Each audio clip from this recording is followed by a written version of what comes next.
साथियों नमस्कार। आज के दिन डेयरी फार्म बहुत लोग करते हैं, लेकिन उसमें इनकम निकालने का तरीका अलग अलग होता है। हर बंदे का एक सिस्टम होता है कि अपन उसको कई गुना कैसे पैसे को किया जाए। आज एक गोलगप्पे बनाने वाला 1 किलो आटे में हजारों रुपए कमा लेता है, लेकिन उसका भी एक तरीका है। उसने एक अपनी स्किल यूज की उसके अंदर। तो आज हमारा एक स्टूडेंट है जो कि हरजीत डेयरी फार्म है, जो इंडिया के अंदर बड़ी फेमस है। आज हम उनके पास पहुंचे हैं, जिसने हमारे पास ट्रेनिंग लेकर आज डेयरी फार्म बहुत बढ़िया लेवल पर चला रहे हैं। आज देखोगे इनके बहुत अच्छे अच्छे प्रोडक्ट हैं। ये गाजर का गजरेला बनाया हुआ है, इन्होंने पनीर के पकोड़े बनाए हुए हैं, इन्होंने अपने फार्म के साथ साथ में ये प्रोडक्ट का भी ये अच्छा काम कर रहे हैं। तो जी नमस्कार। नमस्कार जी। तो थोड़ा अपना एक बार परिचय दे दें। नमस्कार जी, मेरा नाम हरजीत कौर है और मेरे फार्म का नाम है हरजीत डेयरी फार्म के नाम से। और मेरी अम्बाला में एक ब्रांच है और एक अम्बाला कैंट में ब्रांच है। तो जी आप ये बताइए, जो शुरुआत कहाँ से की आपने? मैंने शुरुआत एक पशु से की है। शुरुआत में जब मैंने एक पशु गाय खरीदी थी, तो मैंने 1 लीटर दूध से ही अपने उसकी फार्म की शुरुआत की। आपने फार्म शुरू किया कितने साल आपने हो गया आपको फार्म चलाते हुए? मैंने 2015 में एक गाय खरीदी थी, जिससे कि मैंने अपना ये पूरा कारोबार शुरू किया और कारोबार को कामयाब बनाया। हाँ जी। कितने साल हो गए आपको आइडिया? आज 2025 है, पूरे 10 साल हो गए। 10 साल हो गए। आपने ट्रेनिंग हमारे से 2 साल पहले ली है। हाँ जी। तो आपको क्या दिक्कत आई, क्या समस्या का सामना उठाना पड़ा आपको? मेरे को ऐसे है, जिस तरह भी कई बार कोई रात ਨੂੰ डॉक्टर वगैरह की जरूरत पड़ाई, तो वैसे तो हमने शुरुआत से ही एक ही डॉक्टर को रखा हुआ है, वो बहुत अच्छे हैं, टाइम पर आ भी जाते हैं। पर कई बार अचानक वो बाहर भी चले जाते हैं, जैसे डॉक्टर को भी कुछ काम होते हैं ना अपने, वो वहां पे चले जाते हैं। तो इसकी वजह से हमें दिक्कत आती थी कि रात को कई बार फोन करते थे, वो अवेलेबल नहीं होते थे। इस करके अब जब हमने फार्म बना ही लिया और अगर रिकवरी कर ही ली आगे, तो डॉक्टर का भी अपना खुद का ही होना चाहिए। खुद का होना चाहिए। हाँ जी।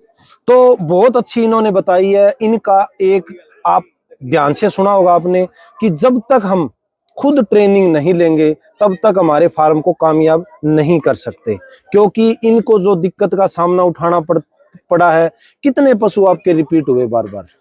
मेरे काफी पशु बार बार रिपीट हुए, क्योंकि काफी बार टाइम पर एआई ना होना ये भी मेन कारण हो जाता है। क्योंकि कई बार जैसे रात शाम को पशु बोला तो तड़के में एआई करनी पड़ती है, जैसे तड़के में बोला तो रात को करनी पड़ती है।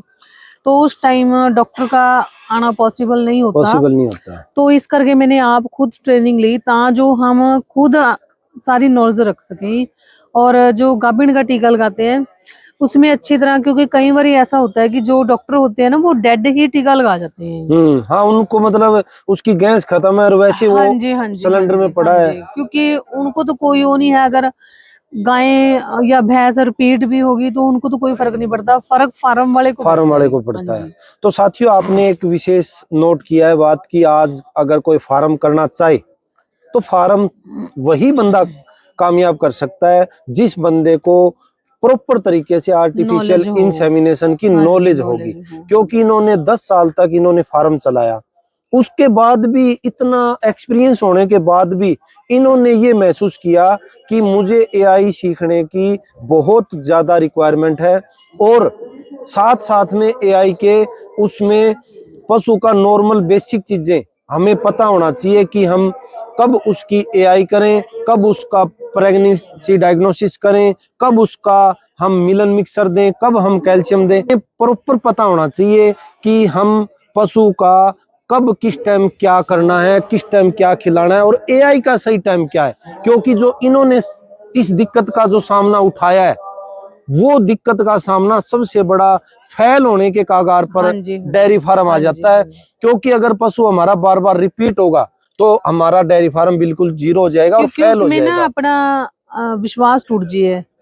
अगर बार बार पशु रिपीट होगा ना, तो ऐसा रहता है कि नहीं बस छोड़ दो। एक गाय 1.5 लाख रुपए की ले आई, अगर वो बार बार रिपीट होएगी तो हमारा आत्मविश्वास टूट जाता है। अगर वो टाइम से गाभिन होगी तो हमें कॉन्फिडेंस होता है कि हाँ हमने अच्छा फार्म की रिकवरी है। या अगर वो बार बार रिपीट होगी तो फिर वो तो ऐसे ही गौशाला तो वगैरह आपका में छोड़नी मतलब पड़ती है ये। डेयरी फार्म में लॉस होना शुरू हो गया था। हाँ जी, हाँ जी। अब आप जब आपने आर्टिफिशियल इंसेमिनेशन खुद करने लगे हो तो उससे हाँ जी। पशु अच्छे तरीके क्योंकि से मेरे गर्मी ले रहे काफी हैं। पशु हैं जो रिपीट की समस्या चल रही थी उसमें ही। पर अब जब मैंने कोर्स किया, ये इसकी नॉलेज ली, तो मेरे को अच्छा लगा ये। और जैसे अब खुद एआई वगैरह करनी है तो अपने फार्म की कर लेती है। कर लेते हो। हाँ तो जी। देखो आज गाभिन चेक करना है, एआई करनी, बहुत कर बढ़िया है। लेती तो हूँ। अभी आपके घर वैसे डॉक्टर सबसे अपना डेयरी फार्म होता है, सबसे बड़ा बोझ उसके अंदर एक डॉक्टर का होता है, क्योंकि आज के दिन जो खर्चा है सबसे बड़ा डॉक्टर का होता है। अगर वो चीज हमारे फार्म में डॉक्टर की एंट्री बंद हो जाएगी, उस दिन से हमारा फार्म चार चांद लगना शुरू हो काफी जाएगा। डॉक्टर तो जो हुआ ही वो बहुत समझदार हुआ कि दो अपना भी चलो नुकसान है, अगर बार बार रिपीट हो रहा पशु तो डॉक्टर की भी इसमें इंसल्ट हुआ है। तो काफी डॉक्टर बड़े समझदार हुए हैं जो एक दो बार ही इस तरह रिपीट की समस्या हो तो उसनु मिनरल मिक्सचर वगैरह डेली पवाई, या फिर कुछ जिस तरह भी होर समस्या होगी, कई बार बुखार बार बार बुखार हो रहा है, कई डॉक्टर ऐसा करें आई टीका लागे आई टीका लागे। अगर हम ट्रेनिंग करके वो करेंगे ना तो हमें जैसे 2-3 दिन बुखार देखा अगर नहीं हटा तो हम टेस्ट की तरफ जाएंगे, टेस्ट की तरफ जाएंगे, टेस्ट करवा के फिर उसका इलाज शुरू करेंगे। काफी डॉक्टर इस तरह कराए भी आए टीका लागे पैसे ले गए, आए टीका लागे पैसे ले गए, चले गए, इसमें भी नुकसान है, बहुत नुकसान ज्यादा मोटा फार्म है। बढ़ेगा ही। तो ये आपने देखा है कि अगर हमें सबसे मेन इसका निचोड़ यही आता है कि अगर आपने फार्म करना है और फार्म से आप अक चुके हो, भाई मैं फार्म कर रहा हूं लेकिन मैं बंद के कागार पर, उसी बंदे का आएगा जिस बंदे ने प्रॉपर नॉलेज नहीं है।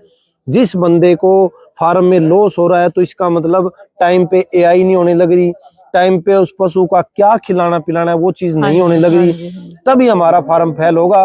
तो सीधी सी बात है, आपको ट्रेनिंग लेने के बाद में ही आप फार्म करें, जिससे आपको फार्म में 3 से 4 गुना ज्यादा इनकम होगी और अच्छे लेवल पर हम नस्ल सुधार। आज हम यहाँ मेले में आए हुए हैं, मेले में वही पशु फर्स्ट इनाम मिलेगा जिसका टॉप क्वालिटी की नस्ल होगी, जिसकी दूध की मात्रा ज्यादा होगी, टाइम सिर उसकी आई होगी।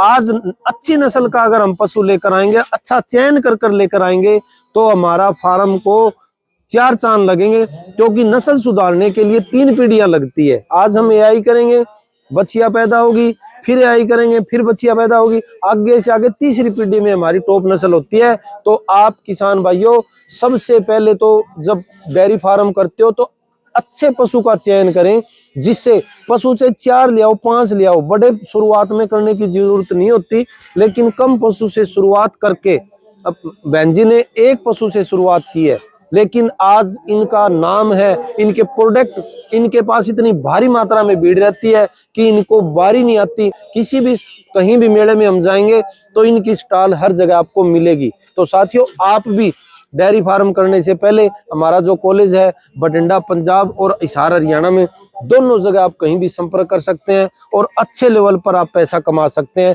तो साथियों, अधिक जानकारी के लिए हमारे नीचे दिए गए नंबर पर संपर्क करें। नमस्कार, धन्यवाद, सत श्री अकाल।